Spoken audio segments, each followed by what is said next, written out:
daw nga. Hindi ko sinugod. Katabi ko eh.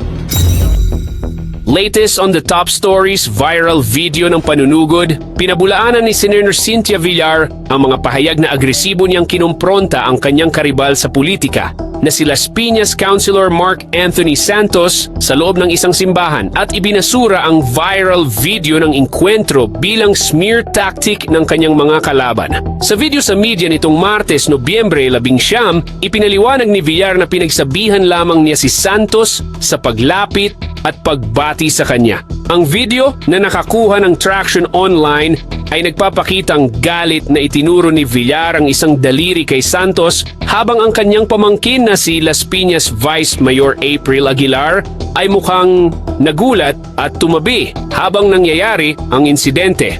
Naganap ang alitan sa Our Lady of Fatima Church sa Film Life Village, Barangay Pamplona 2, Las Piñas.